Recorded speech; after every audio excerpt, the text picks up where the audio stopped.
آپ وہاں ایک ایسا پروگرام شروع کریں کہ جس سے وہاں لوگوں کو یہ سکلز ملیں. اور آپ دیکھیں کہ اس وقت انٹرنیشنل جو فلوز آ رہی ہیں, جو انویسٹمنٹ آ رہی ہیں, وہ انہی ممالک میں جا رہی ہیں جہاں ان کو ایسے لوگ مل جاتے ہیں جو کہ فلی ٹرینڈ ہیں. انفارچونیٹلی ہمارے ملک میں اس سائڈ پر توجہ نہیں دی گئی ہے پاسٹ میں, اور اس کی وجہ سے ابھی سکل گیپ اتنا بڑھ گیا ہے کہ آپ کے پاس کوئی پروڈکٹس جو ہے, ایون آپ اپنے ٹیکسٹائل کے پروڈکٹس کو دیکھ لیں کہ ان کی کوالٹی انٹرنیشنل سٹینڈرڈ سے اتنی اچھی نہیں ہے.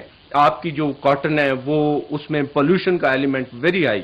تو اس طریقے سے آپ کو ضرورت یہ ہے کہ آپ آئیڈینٹیفائی کر کے ٹارگیٹڈ پروگرام بنائیں اور وہاں ٹریننگ دیں جہاں ضرورت ہے, تاکہ آپ کی مارکیٹس ایکسپینڈ ہوں, آپ کے غریبوں کو زیادہ سے زیادہ ایکسیس ملے, وہ اپنے پیروں پر کھڑے ہوں, اور پھر اس طریقے سے آپ غربت میں کمی لا سکتے ہیں. ایک اور ایشو جو ہے جو بڑا امپورٹنٹ ہے وہ انفلیشن کا ہے, جو کہ غربت کو بہت زیادہ افیکٹ کرتا ہے. پاکستان میں اوور دا ایئر انفلیشن بہت زیادہ رہی ہے. اس سال گورنمنٹ تھوڑا سا اس کو چیک کیا اور آئندہ وہ کہہ رہے ہیں کہ 2-3 سال میں اس کو 6% تک لے کر آئیں گے.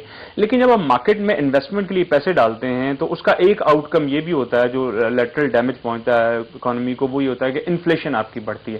ابھی اسٹیٹ بینک نے جو اپنی پالیسی دی ہے اس میں انہوں نے کہا ہے کہ ہم انٹرسٹ ریٹس کو کم کریں گے تاکہ انفلیشن پہ کنٹرول کیا جا سکے. پچھلے 2 سالوں میں پاکستان نے جو گروتھ لی ہے وہ سروسز سیکٹر میں بینکنگ سیکٹر کی وجہ سے لی ہے. کیا آپ سمجھتے ہیں کہ وہ جو پیسہ بینکنگ سیکٹر نے ارن کیا ہے کہ وہ واقعی انویسٹ ہوا ہے, یا وہ صرف پیسے کی ایکومولیشن ہوگی اور اس کی اکانومی پہ اثرات نظر نہیں آ رہے ہیں؟ دیکھیں, انویسٹمنٹ پاکستان میں ہوئی ہے. آپ اگر اٹھا کے پاکستان کا اکنامک سروے دیکھتے ہیں تو اس کے حساب سے آپ کی جو investment to G D P ratio تھی جس کے تھرو آپ اس کو میئر کرتے ہیں, وہ پہلے 15-16% تھی, جو بڑھ کے اب 20% ہو گئی ہے. اب یہ والا فورن انویسٹمنٹ اور فورن اینڈ پاکستانی ٹوٹل انویسٹمنٹ جو ہے دونوں میں اضافہ ہوا ہے. دونوں میں اضافہ ہوا ہے. اور فارن انویسٹمنٹ کی آپ دیکھ لیں کہ آپ کو فگر بتاتے ہیں کہ 3.5 بلین ڈالرز جو ہیں اس سال پاکستان میں انویسٹ ہوئے ہیں, پاکستان میں آئے ہیں فارن ڈائریکٹ انویسٹمنٹ کے طور پر. اب یہ وہ والی فگرز ہیں جس کو نہ میں نے بنایا ہے, نہ ودود صاحب نے بنایا ہے, نہ کسی اور نے بنایا ہے. گراؤنڈ ریالٹی ہے, یہ گراؤنڈ ریالٹیز ہیں. اب یہ والا جو پیسہ ہے یہ ٹرانسلیٹ تو ہوگا. اسی طریقے سے آپ دیکھیں کہ ودود صاحب نے بات کی کہ بڑے بڑے ڈیم, آپ دیکھیں کہ ابھی دیا میر بادشاہ ڈیم بنایا جا رہا ہے, پھر اسی طرح بے تحاشا پروجیکٹس جو ہیں بلوچستان میں شروع کیے گئے ہیں, گوادر پورٹ بنائی جا رہی ہے, پھر انفراسٹرکچر ڈیولپمنٹ کے اوپر لاٹ آف منی لگائی جا رہی ہے. کافی بہتر کیا جائے. یعنی آپ دیکھیں کہ جس وقت گورنمنٹ کے ہاتھ میں پیسہ آیا ہے تو گورنمنٹ اس کو انویسٹ کر رہی ہے. آپ اسلام آباد میں اگر جا کے دیکھیں تو آپ کو یہاں بھی نظر آئے گا, موٹر وے کے اوپر چلے جائیں وہاں آپ کو کئی ایسے کنسٹرکشن ریلیٹڈ پروگرامز نظر آئیں گے. یہ ساری کیا ہے؟ اسی طریقے سے پھر ایک بات کی کہ ملک کے اندر چیزیں بننی چاہیے. ملک کے اندر چیزیں کس وقت بنیں گی؟ جس وقت آپ کے پاس ایسی اسکلڈ لیبر فورس ہوگی تو پھر آپ بنیں گی. اس کے باوجود آپ دیکھیں کہ یہ جو ہمارے یہاں کاریں بن رہی ہیں, میں اس کے اوپر رات کو ہی دیکھ رہا تھا کہ ایک ہم نے ڈیلیشن پروگرام سٹارٹ کیا تھا تقریباً 80s کی دہائی میں, اور ہمارا یہ تھا کہ 70% تک جتنے کمپوننٹس ہیں وہ پاکستان کے اندر بننے شروع ہو جائیں گے یہ کاروں والی. ابھی وینڈر انڈسٹری اتنی زیادہ ڈیولپ ہو چکی ہے کہ اب آپ دیکھیں آپ کو ملک کے اندر وہ والے پروڈکٹس مل رہے ہیں. یہ ساری چیزیں جو ہیں آفٹر آل کون کر رہا ہے؟ وہ بات وہی ڈاکٹر اشفاق صاحب کی ہے کہ اس وقت کوئی نہ کوئی تو ہے جو یہ چیزیں کر رہا ہے. تو عام لوگ جو ہے ان کو جابز مل رہی ہیں.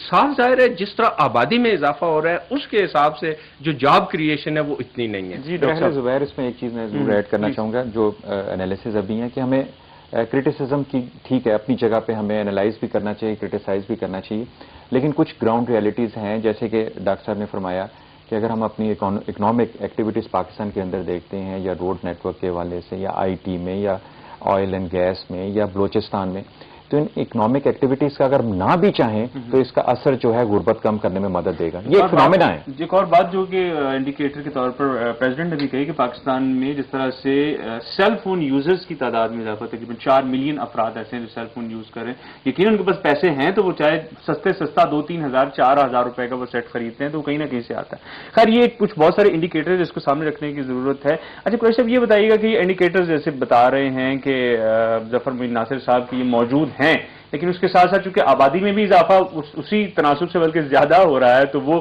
سارے آف سیٹ ہو جاتے ہیں.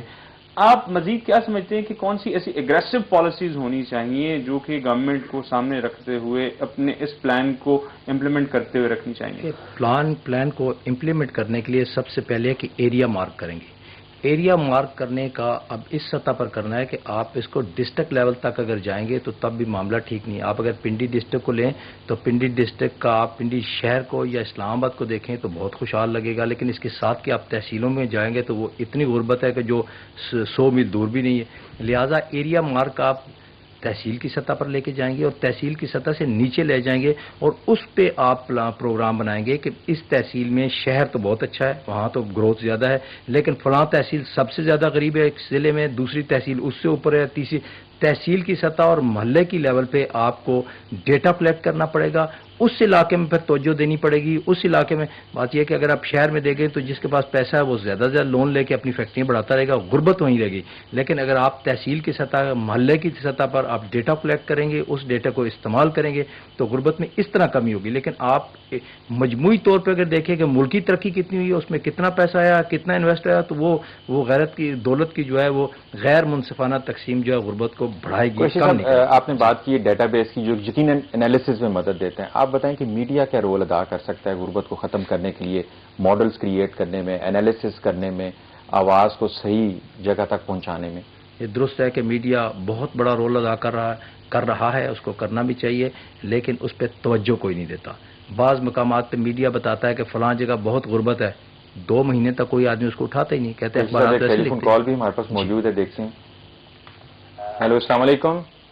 السلام علیکم. السلام علیکم جناب. جی, کون صاحب کہاں سے؟ میں فضل محمد بول رہا ہوں مرزان سے. جی فضل صاحب, سوال کیجئے.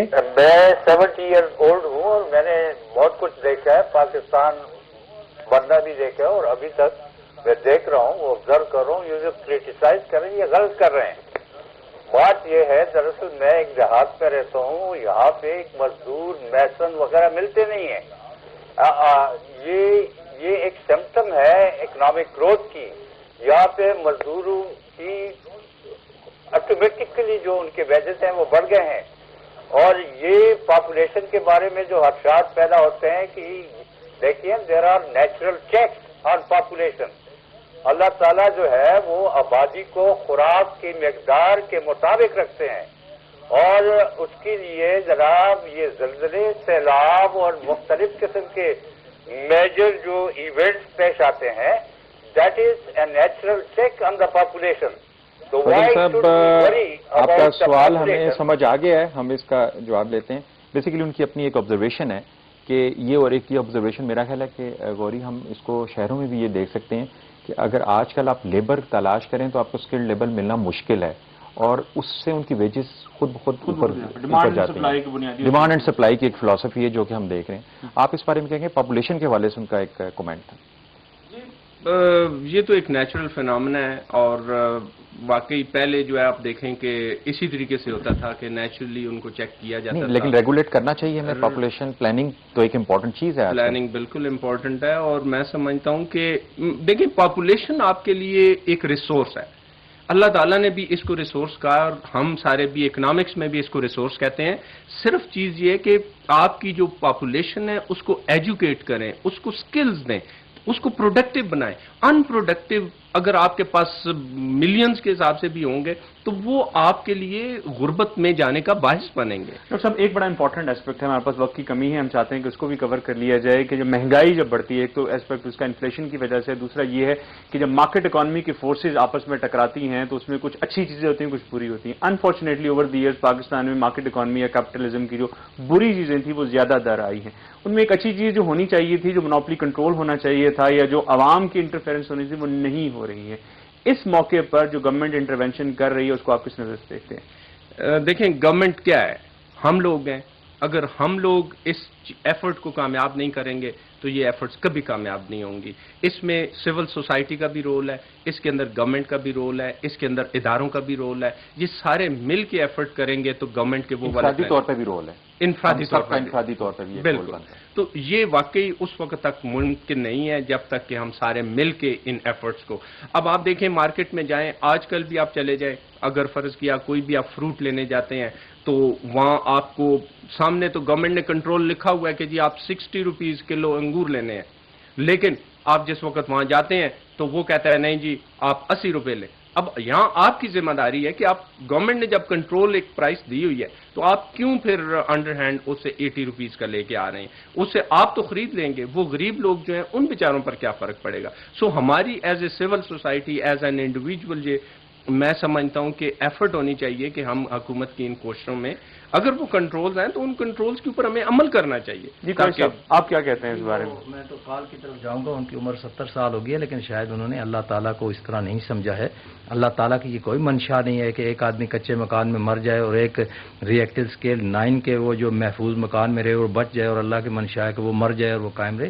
اللہ تعالیٰ اپنی تمام مخلوق کو خوشحال رکھنا چاہتا ہے، ان کو اچھے مواقع دینا چاہتا ہے. اس لیے اللہ تعالیٰ نے یہ مخلوق اس لیے پیدا نہیں کی کہ وہ کیڑے مکوڑوں کی طرح مر جائے. اللہ تعالیٰ کو سمجھنے کی کوشش کریں. اللہ تعالیٰ یہ چاہتا ہے کہ تمام مسلمان آپس میں اور دنیا کائنات کی ایک برادری ہے، اللہ کا ایک کنبہ ہے، اور وہ سارے خوشحال ہوں. اور اس کے بعد یہ ہے کہ جو امیر ہے وہ غریبوں کی مدد کرے. زکوٰۃ کا، خیرات کا تصور اس لیے نہیں رکھا گیا کہ وہ غریب ہے اور وہ غریب ہی رہے اور امیر جو ہے وہ امیر تر ہوتا جائے.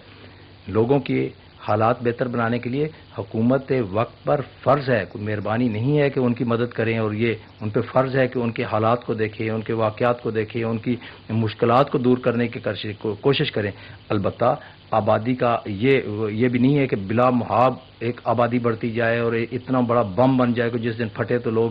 آج کل اسٹریٹ کرائم اور دوسرے جو معاملات، حکومت بلا شبہ موجودہ حکومت، پریزیڈنٹ صاحب، پرائم منسٹر صاحب اور معیشت دان بہت اچھا کام کر رہے ہیں. اس میں کمی میں یہ نہیں ہے کہ بالکل اندھیرا ہی ہے اور یہ کچھ نہیں کر رہے، یہ نہیں ہے. کام بہت ہو رہا ہے، لیکن اس میں مزید کام کرنے کی گنجائش ہے. صاحب، آپ چونکہ خود بھی سوشل ورکر ہیں اور ساتھ ساتھ ایسی ایکٹیویٹیز میں انوالو رہتے ہیں، آپ کیا سمجھتے ہیں ایسی جو آرگنائزیشنز ہیں اسپیشلی چھوٹے لیول پر، محلہ لیول پر، گاؤں لیول پر، یونین کونسل لیول پر، یہ اپنا کلاؤڈ ایگزرٹ نہیں کر سکتی ہیں خاص طور پر مہنگائی کو کنٹرول کرنے کے لیے؟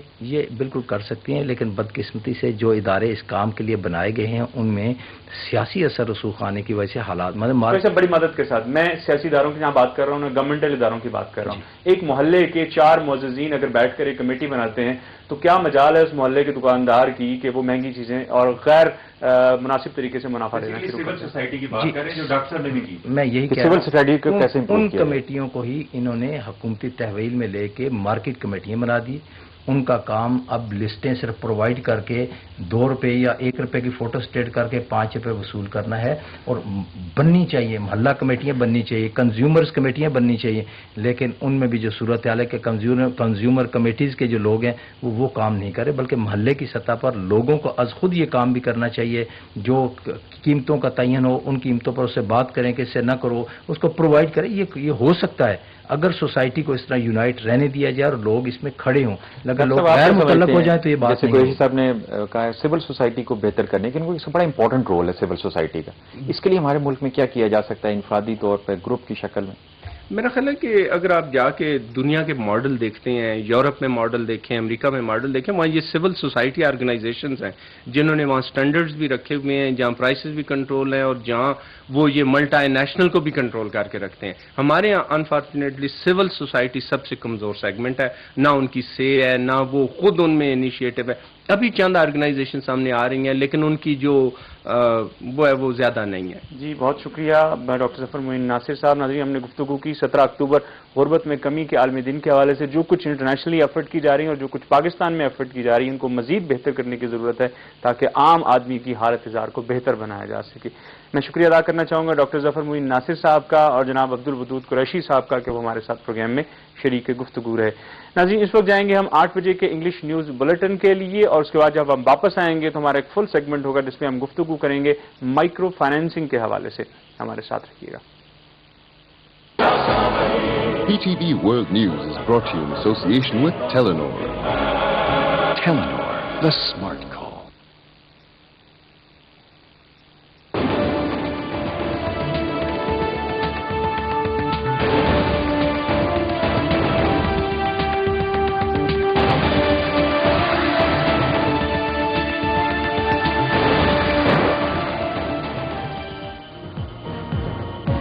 Bismillah ar-Rahman ar-Rahim. Assalamu alaikum. I'm Naman Khalid with the news at 8. President Musharraf has said the government is pursuing an extensive program to meet the country's growing energy needs.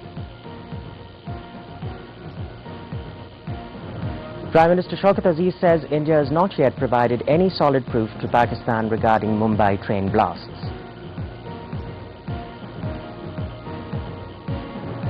Sri Lankan government launches airstrikes on Tamil Tiger positions after the killing of over 100 people in an attack on a military convoy. The 14th World Poverty Eradication Day is being observed today.